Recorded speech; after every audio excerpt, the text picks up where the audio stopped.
하나님, 사람이 떡으로만 사는 게 아니요 하나의 말씀으로 산다 하신 그 말씀 앞에 있습니다. 지금까지 체험케 하신 말씀을 다시 주셔서 그 말씀으로 살게 하옵소서. 무익한 종을 불쌍히 여기시고 말씀 운반의 도구로 사용하셔서 선포하게 하옵소서. 말씀이신 예수님의 이름으로 기도합니다. 아멘. 아멘.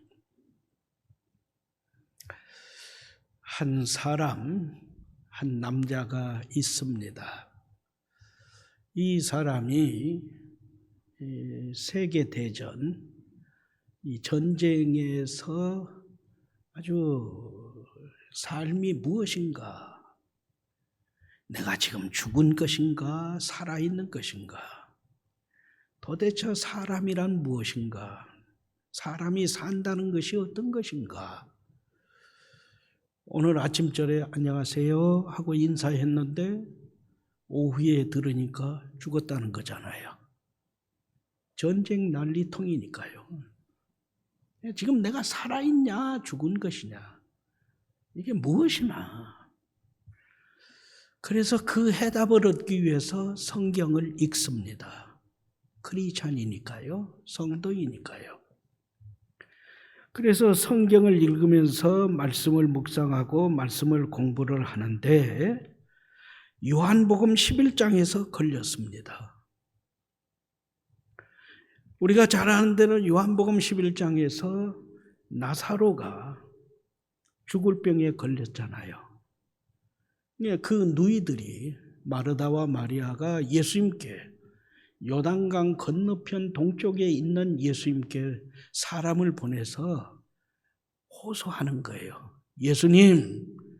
예수님께서 지극히 사랑하시는 사람 나사로가 병들었어요. 제발 빨리 오셔서 나사로에게 안수해 주시고 말씀해 주셔서 살려주세요. 그런데 예수님께서 말씀하세요. 나사로는 죽을 병에 걸린 게 아니다. 죽을 병이 아니다 하셨어요. 죽을 병이 아니다 하셨어요. 근데 그 나사로가 죽었어요. 제자들이 이게 뭐지? 하는 거죠. 예수님은 죽을 병이 아니다 하는데 죽었어요. 그리고 나사로가 죽은 지 나흘 되던 날에 나사로에게 가자. 그리고 나사로를 깨우러 가자. 그랬어요. 죽었는데 깨우러 가자고 하세요. 벌써 주무세요?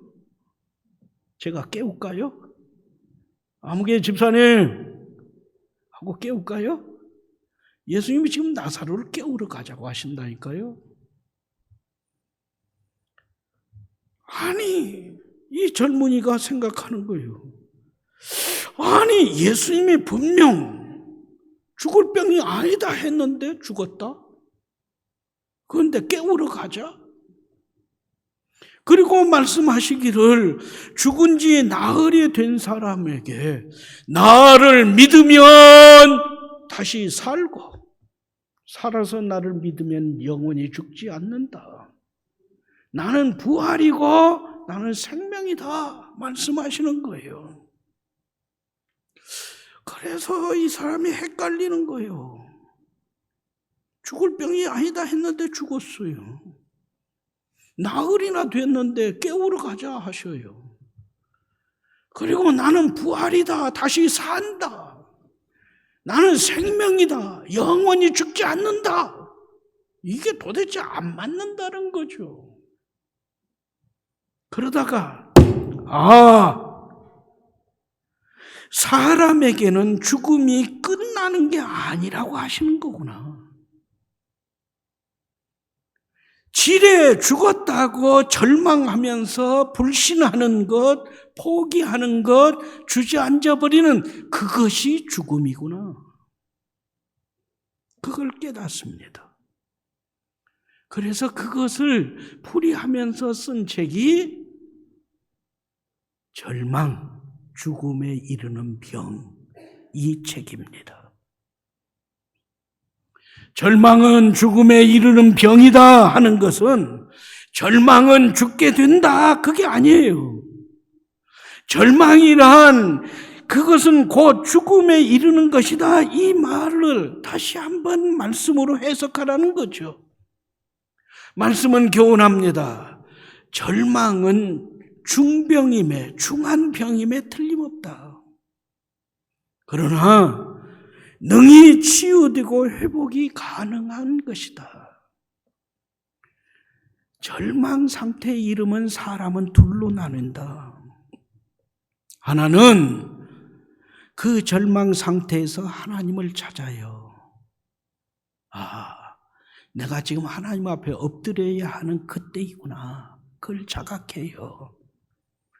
그래서 예찬, 이사동 등 믿음을 견고히 하면서 하나님께서 주시는 힘으로, 믿음으로, 능력으로 보살펴 주심으로 다시 일어서는 거예요. 그런 사람에게 절망은 죽음에 이르는 병이 아니고 생명, 영생을 얻음이 된다, 이걸 깨달아요. 다른 하나, 엄습한 절망의 늪에서 소망이요 생명이신 예수님을 찾지 않습니다. 부르지도 않습니다. 죽어가면서도, 무덤에 묻혀 있으면서도 나는 눈을 감을 수가 없어, 울부짖을 뿐입니다. 이런 인생에게 병이 바로 죽음에 이르는 병, 절망이라는 거죠. 말씀은 묻습니다. 마음으로 대답하세요. 나는 예수님께서 다시 오심을 믿는다. 그런데 예수님께서 너무 더디 오시는구나 하면서 조바심 내는 성도입니까? 나는 예수님께서 다시 오심을 믿는다. 그 예수님께서 내게 늦게 오시는 것이 아니라 내가 너무 성급하다, 너무 조바심을 내면서 이 믿음에서 미끄러지고 있구나. 하나님, 저를 불쌍히 여기시고 참고 기다리며 울부짖는 믿음을 더해 주옵소서 기도하는 성도입니까? 이 둘 차이는 믿음을 가졌다 하면서도 절망적으로 치닫고 가는 믿음인지 소망을 품는 믿음인지, 그 차이죠. 그리고 이 두 믿음의 차이는 죽음을 극복하는 그 여부를 가름하는 믿음이 된다 하는 것이죠. 그래서 말씀은 교훈합니다. 예수님은 나사로의 병듦에서, 그리고 죽음에서, 그리고 다시 사는 이 사건으로 우리 한 사람 한 사람에게 분명히 교훈하십니다.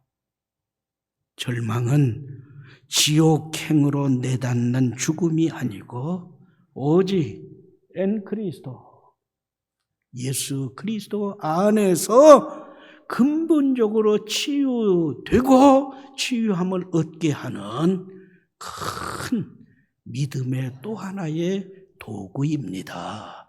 할렐루야. 그러면서 오늘의 말씀 시편 13편에 담겨진 말씀을 우리에게 주십니다. 시편 13편에 담긴 분위기는 죽음의 절망의 늪에 빠져 있어요. 죽음의 그 절망 늪에서 허우적거리고 있어요. 그랬던 사람이 1절, 2절, 3절, 4절을 지나면서 감사와 찬송과 기쁨으로 완전히 바뀐 그 과정을 우리에게 교훈합니다. 다시 말하면 죽음이라는 절망의 극한 상황에서 한숨을 내쉽니다. 주저앉아 버렸어요. 두려움으로 심하게 떨고 있어요. 그랬던 인생이 하나님의 은택을 힘입습니다. 하나님의 도우심을 힘입습니다. 그래서 견고히 선 이후에 그 놀라운 체험을 간증하고 고백한 내용이 시편 13편입니다. 이러한 내용의 말씀은 책망과 함께 우리를 교훈합니다. 오래 참음과 기다림을 상실하고 그냥 주저앉고 그냥 포기하고 탄식하면서 변덕이 죽글듯 하는 사람은 진실한 성도라고 할 수 없습니다. 이제 오늘의 말씀을 프리즘을 삼아서 내 자신의 삶을 재조명해 보세요. 내 삶을 들여다보세요. 그러면서 절망의 한숨을 내쉬며 탄식하는 삶의 자리를 빨리 박차고 벗어나세요. 하나님을 기뻐하는 예찬 이사동 삶으로 절망을 기경하고 소망을 파종하는 자랑스러운 성산의 성도로 온전히 무장하세요. 할렐루야. 아멘. 이제 이 권고의 말씀으로 여러분 한 분을 초대합니다. 부디 잡념을 떨쳐버리시고 오늘의 말씀에 집중해 주세요. 먼저 1절, 2절 말씀입니다. 1절과 2절 말씀은 어느 때까지, 언제까지 4번을 반복합니다. 4번을 반복하면서 절망의 탄식을 터뜨리는 거죠. 고달픈 인생의 모습을 1절, 2절 말씀은 우리에게 보여주며 교훈합니다. 자, 말씀에 집중하세요. 1절, 2절 말씀입니다. 여호와, 나의 구원이신 하나님, 언제까지 나를 잊으시렵니까? 영원히 잊으시렵니까? 언제까지 나를 외면하며 숨으시렵니까? 언제까지 내 영혼이 아픔을 견뎌야 하고 언제까지 내 마음이 종일 고통으로 몸부림치며 괴로워해야 합니까? 언제까지 나를 괴롭히며 내 앞에서 한껏 금방 떠는 원수의 그 꼬라지를 내가 보면서 탄식하며 쥐죽어 숨죽이며 살아야 합니까? 언제까지?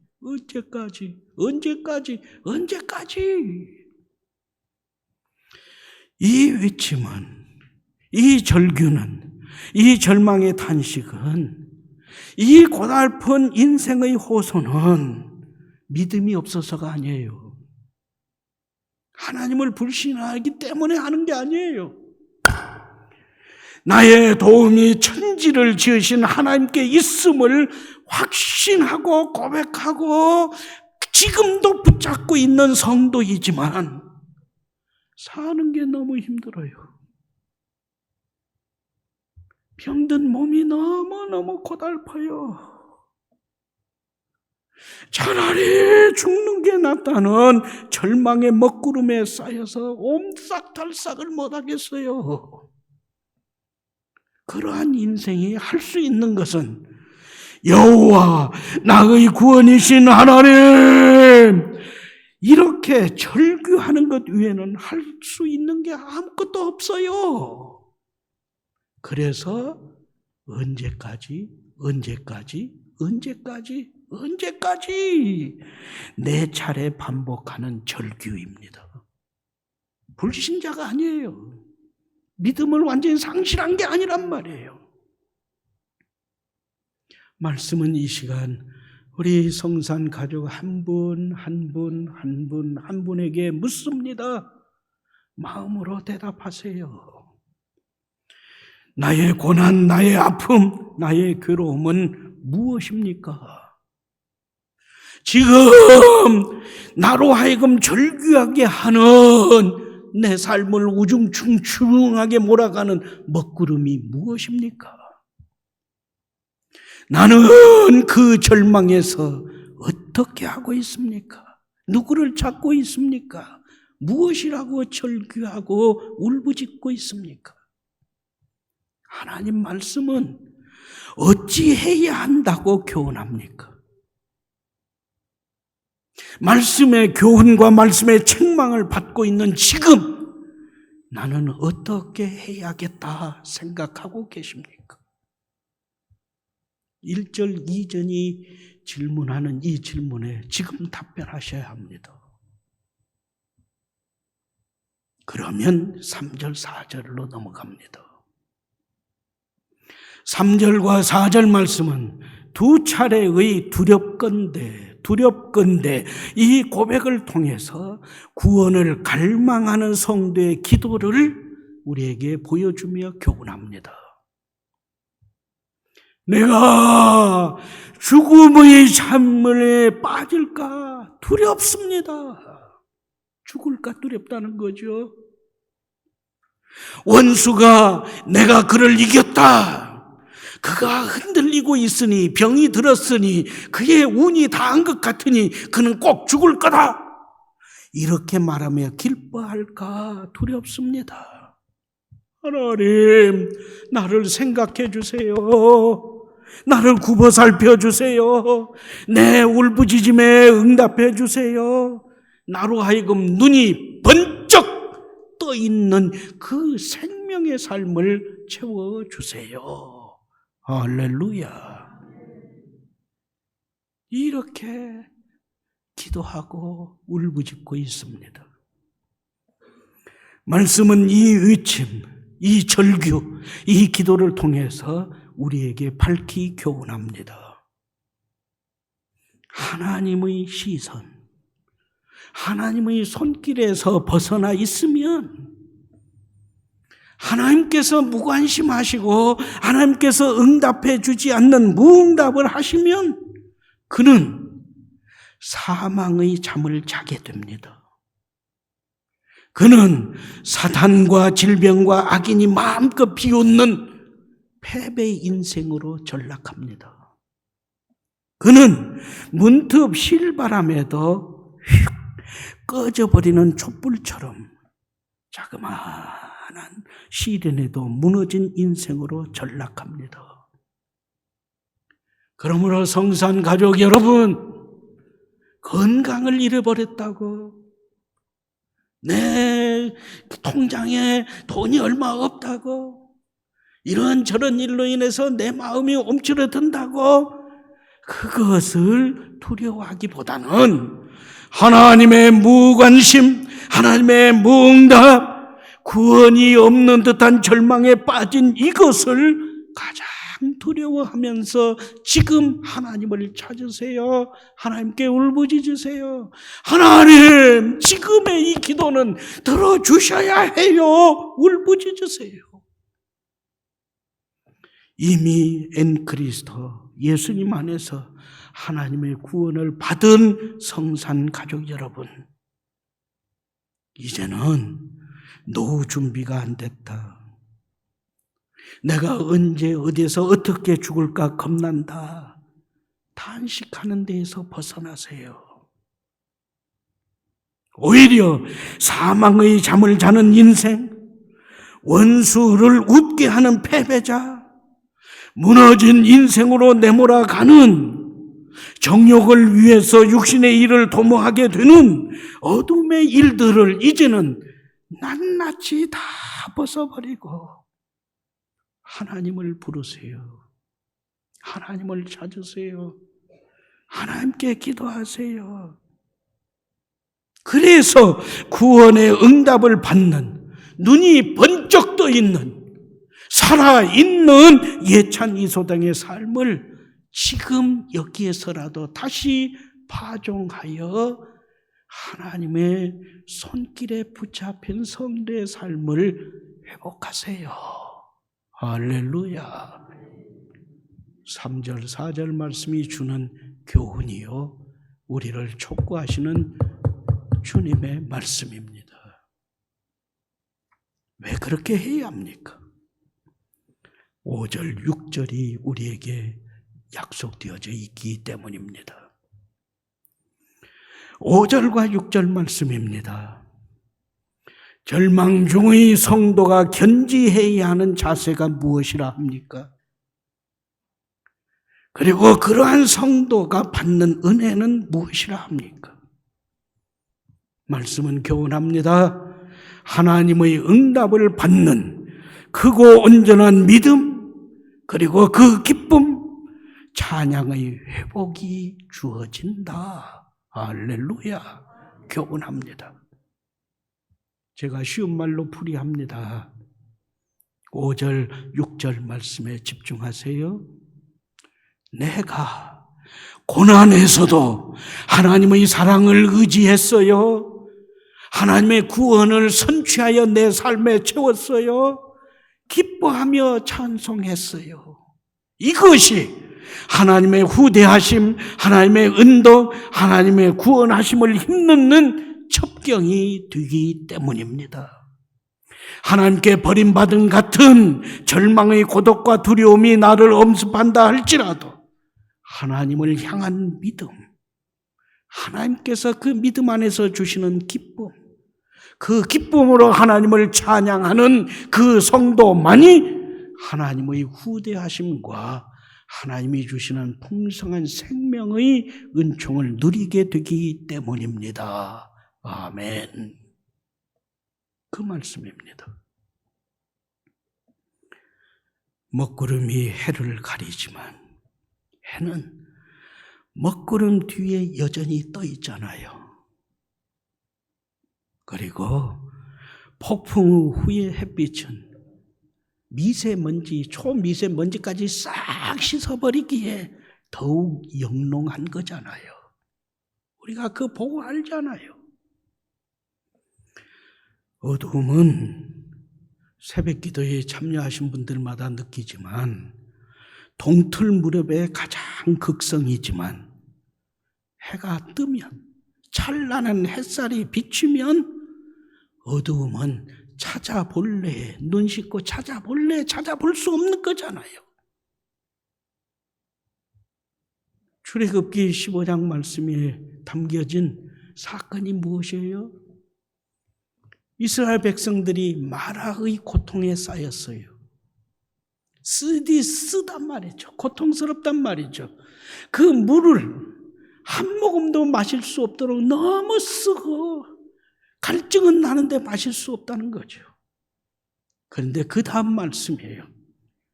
바로 30열이 약 11km에서 12km 떨어진 그곳에 엘림이 있다는 거죠. 물샘 오아시스가 12개나 있고요. 사람들이 능히 쉴 만한 종려나무가 70그루나 있는 엘림이 있다고요. 30리가 어느 정도인지 아세요? 지금 우리 예배당에서 청계, 목포대학 그 정도의 거리예요. 우리는 마라의 쓰던 일을 당하면 거기에서 다시금 일어나서 기도하며 찬송하며 믿음을 추스리면서 청계까지만 가면 되는데 목포대학 그 청계까지만 가면 되는데 거기까지를 못 가요. 그걸 내다보지를 못해요. 그냥 이 자리에 앉아서 울면서 쓰다 고통스럽다 죽겠다 물을 다오 물 아니면 죽음을 다오 하고 울부짖고 있는 거라는 거죠. 다시 기도하면서 하나님을 부르면서 예찬 이다동의 삶을 다시 무장하면서 일어나 꾸역꾸역이라도 걸어가면 30리 3시간을 걸어가면 엘림이 있는데 그것이 말씀의 약속인데 여기에 주저앉아 있어요. 죽겠다고 그래요. 원망 불평 다 드러나요. 아니라는 거죠. 하나님은 나를 버려버리고 나를 잊어버리심이 아니라 뭐라고 하세요? 너의 이름을, 김기풍, 너의 이름을 내 손바닥에 새겨서 너를 기억하고 있고 너를 챙기고 있다 하십니다. 할렐루야. 다시금 5절 6절 말씀을 묵상합니다. 그러면서 성산인의 고백과 선포, 곧 나의 고백과 내가 선포하는 내용과 맞춰보세요. 그리고 나를 말씀에 집어넣으세요. 그래서 나도 5절과 6절 말씀의 고백대로 산다 선포하면서 무장하세요. 내가 하나님의 변함없는 사랑을 의지했더니 내 마음에 큰 기쁨의 구원을 주셨습니다. 이처럼 하나님께서 나에게 은덕을 베푸시며 너그럽게 대하심을 나는 찬양합니다. 할렐루야. 많이 힘드신 거 아세요? 알아요. 마음이 무겁고 낙심이 되고 눈물을 흘리고 절망이 엄습하니면 주체할 수 없다. 내가 어쩌다가 이렇게 됐냐. 그렇게 기도했는데도 이게 뭐나 하시는 게 있어요. 그런데 말씀은 이러한 나에게 어떻게 해야 한다고 교훈합니까? 어떻게 해야 소망을 품고 담대함과 기쁨과 소망을 얻게 된다고 교훈합니까?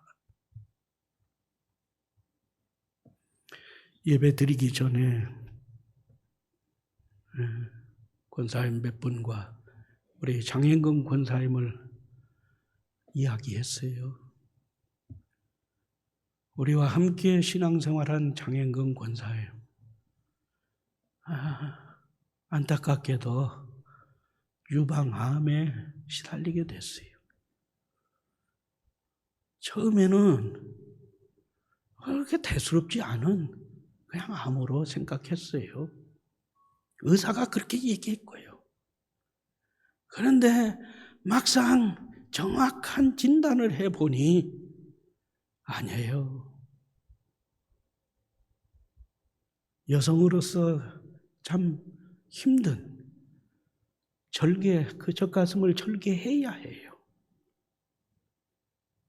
그리고 8번의 항암 치료를 받아야 해요. 그것으로 끝나는 게 아니라 방사선 치료를 20몇 차례를 또 받아야 해요. 그리고 끝나는 게 아니라 또 약을 드시면서 해야 해요. 와, 저는 13번 받았잖아요. 항암을. 지긋지긋하잖아요. 그 말만 들어도 몸서리 쳐지잖아요. 그래서 권사님을 계속 기도하면서 격려하죠. 근데 지난 월요일인가 화요일에 저하고 통화하면서 하는데 그 말씀을 하세요. 목사님, 감사해요. 그런데 저 쓰러지지 않아요. 우리 김 장로가, 그리고 내 아들과 딸, 사위와 며느리, 내 손주들이, 그리고 우리 성산의 권속들이 저를 위해서 기도하고 있는데 저 이겨낼래요. 저 이겨낼래요. 할렐루야. 내일 모레 화요일에 2차 항암을 실시합니다. 여러분 기도해 주세요. 그리고 여러분에게 호소해요. 지금 우리 한 사람 한 사람은 암 환자 앞에서 내 감기 가지고 걱정하듯이 우리 장현근 권사 앞에서는 누구도 말 못해요. 제가 아는 여러분의 형편, 여러분의 건강, 여러분의 가정사, 장현근 권사님과 비교하면 그러죠? 여러분에게 호소해요. 자, 목장 소모임 교재 봅니다. 맨 오른쪽 적용과 나눔입니다. 이 내용은 제가 인용을 한 다음에 많은 부분을 편집하고 수정했습니다. 제가 가지고 있는 자료와는 좀 많이 다릅니다. 제가 읽겠습니다. 암, 질병, 시련, 걱정, 두려움, 근심이 안겨주는 절망은 힘이 너무 약해요. 나보다 힘이 약해요. 그래서 사랑을 없애지 못하고 희망을 깨트리지 못하고 믿음을 부식시키지 못하고 평화를 파괴하지 못하고 우정을 죽이지 못하고 용기를 침묵시키지 못하고 영혼을 침략하지 못하고 영원한 생명을 훔쳐가지 못합니다. 거기에는 없는 내용이에요. 얼음장 밑에서도 물고기는 헤엄을 쳐요. 눈보라 속에서도 매화는 꽃망울을 틉니다. 보리는 눈 덮인 겨울 밭고랑에서도 뿌리를 뻗고 푸릇푸릇해요. 마늘은 빙점에서도 매운맛 향기를 지닙니다. 그러므로 하나님께서 지극히 사랑하시는 성산 가족 여러분, 그 다음 말이에요. 절망에서도 말씀으로 희망을, 사막의 고통에서도 예찬 이사동으로 오아시스를 찾아내세요. 절망은 믿음 안에서 희망의 어머니가 됩니다. 믿음이 없으면 절망은 죽음이에요. 그러나 절망은 믿음 안에서는 희망의 어머니예요. 고통은 우리를 고달프게 하고 몹쓸 생각까지 하게 해요. 그러나 말씀 안에서는 행복의 스승이 됩니다. 그러므로 낙심은 매일 떨쳐버려야 절망이 되지 않아요. 기대는 매일 기도함으로, 기도를 해야 희망으로 파종이 됩니다. 할렐루야. 그래서 기도하자는 거예요. 그래서 말씀 붙잡자는 거예요. 그래서 예배를 회복하면서 하나님의 기쁨의 사람으로 무장하자는 거예요. 자, 왼쪽 중반 하단에 바로 옆에 왼쪽 예레미야 29장 11절부터 13절 말씀을 한 목소리로 봉독합니다. 시작. 여호와의 말씀이니라. 너희를 향한 나의 생각을 내가 아나니 평안이요 재앙이 아니니라. 너희에게 미래와 희망을 주는 것이니라. 너희가 내게 부르짖으며 내게 와서 기도하면 내가 너희들의 기도를 들을 것이요 너희가 온 마음으로 나를 구하면 나를 찾을 것이요 나를 만나리라. 아멘. 할렐루야. 한 번 더 합시다. 이런 말씀은 얼른 입술을 빠르세요. 주님께서 주신 꿀보다도 단 하나님 말씀, 생명의 말씀이잖아요. 자, 입술을 한번 빨고 그 다음에 시작합니다. 여호와의 말씀이니라. 너희를 향한 나의 생각을 내가 아나니 평안이요 재앙이 아니니라. 너희에게 미래와 희망을 주는 것이니라. 너희가 내게 부르짖으며 내게 와서 기도하면 내가 너희들의 기도를 들을 것이요 너희가 온 마음으로 나를 구하면 나를 찾을 것이요 나를 만나리라. 아멘. 할렐루야. 하나님, 이 시간도 저 자신에게 절망하기를 원합니다. 저 자신과 제가 가지고 자랑하는 모든 것에 철저하게 절망하기를 원합니다. 피눈물의 탄식과 함께 무너진 그 고통에서 하나님을 찾고 하나님께 기도함으로 구원의 하나님이심을 체험하기를 원합니다. 체험케 하옵소서. 평안과 장래와 희망을 파종하게 하옵소서. 영광의 소망이신 예수님의 이름으로 기도합니다. 아멘.